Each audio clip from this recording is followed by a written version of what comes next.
Keyword research में सबसे अच्छी मुझे जो बात लगती है वो ये है कि पहले तो हम इसको एक्सपेंड करते हैं, उसके बाद हम फिर इसको नैरो करते हैं। इसमें इंटरेस्टिंग बात ये है कि कीवर्ड रिसर्च में पहले पूरा एक्सपोजर मैंने आपको बताया कि आपने लेना ज़रूरी है, जो कि स्टेप नंबर 1 है। अगर आपके पास पूरा एक्सपोजर नहीं होगा तो आप वो ऑडियंस मिस करेंगे जो आपको डिफरेंट वियर्ड नेम से सर्च कर रहे हैं।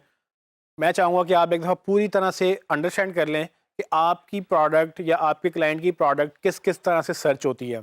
लेकिन इसका मतलब ये भी नहीं है कि आपने यहाँ हज़ारों या मतलब सैकड़ों की तादाद में जो आपने कीवर्ड रखे हैं वो सब आपसे रेलिवेंट भी हैं। जब आपने एक दफ़ा उसको एक्सपेंड कर लिया, अब आप आएंगे उसको नैरो करने पे।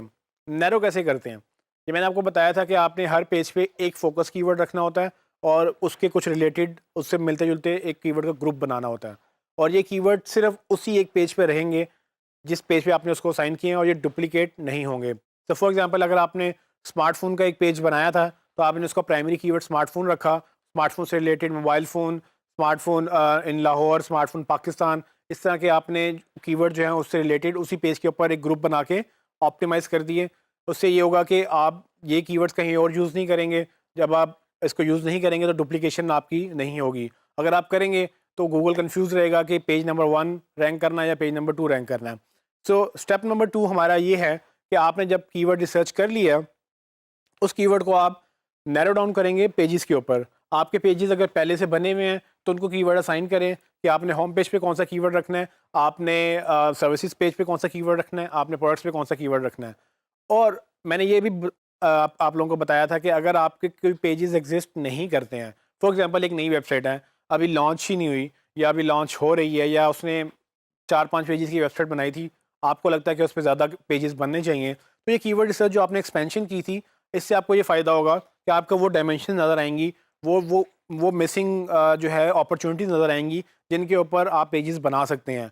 फॉर एग्जांपल आपको लगता है कि एक सर्टेन कीवर्ड 10,000 दफ़ा सर्च हो रहा है, लेकिन क्लाइंट से वो रिलेटेड भी है, बट क्लाइंट ने उस कीवर्ड के नाम से एक पेज बनाया ही नहीं है जो बन सकता था।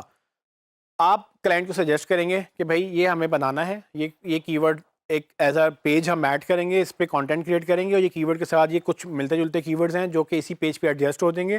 तो हम इन कीवर्ड्स का एक ग्रुप बनाते हैं और इस ग्रुप को एक पेज पे असाइन करते हैं, और ये पेज का नाम एक नया नाम जो है वो कीवर्ड से अराउंड रखा जाएगा। तो बेसिकली कीवर्ड को एक्सपेंशन से आपको वो फ़ायदा मिलेगा कि आपको क्या क्या जो मिसिंग पार्ट हैं आपको सब नज़र आएंगे, कि मिसिंग अपॉर्चुनिटीज़ जो हैं वो आप उसको यूज़ कर सकेंगे। लेकिन फिर आपने उसको नैरो डाउन करना है, उनमें से फ़िल्टर आउट करना है वो प्रॉपर कीवर्ड्स जो आपने पेजेस पे असाइन करने हैं।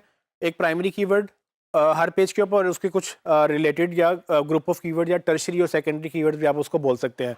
जब आप ग्रुपिंग कर लेंगे, ग्रुपिंग करके ग्रुप को पेजेस पे असाइन करेंगे, और मेक श्योर ये करेंगे कि वो कीवर्ड्स दूसरे ग्रुप्स पे ना जाएँ, ताकि आपकी डुप्लीकेशन ना हो, और आप एक सर्टेन फोकस्ड अप्रोच से गूगल को ये बता सकें कि भाई ये सर्टेन कीवर्ड के ऊपर मेरे पास एक पेज है, इस सर्टेन दूसरे कीवर्ड के ऊपर मेरे पास दूसरा पेज है, और इस तरह से करते करते हर पेज एक सर्टेन ग्रुप को टारगेट कर रहा है।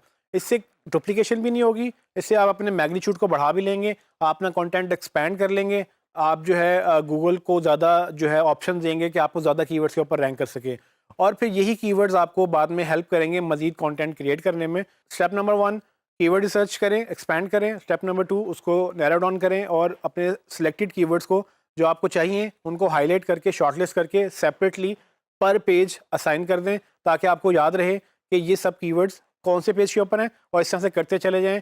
अगर आपकी हज़ारों की तादाद में पेजेस हैं तो आपको ये काफ़ी टाइम लग सकता है, लेकिन अगर आपके पास 10, 15, 20 पेजेस की वेबसाइट है तो इस पे ज़ाहिर-सी बात है कम टाइम लगेगा। लेकिन इन शॉर्ट यही प्रोसेस आपने रिपीट करना है सब पेजेस के ऊपर।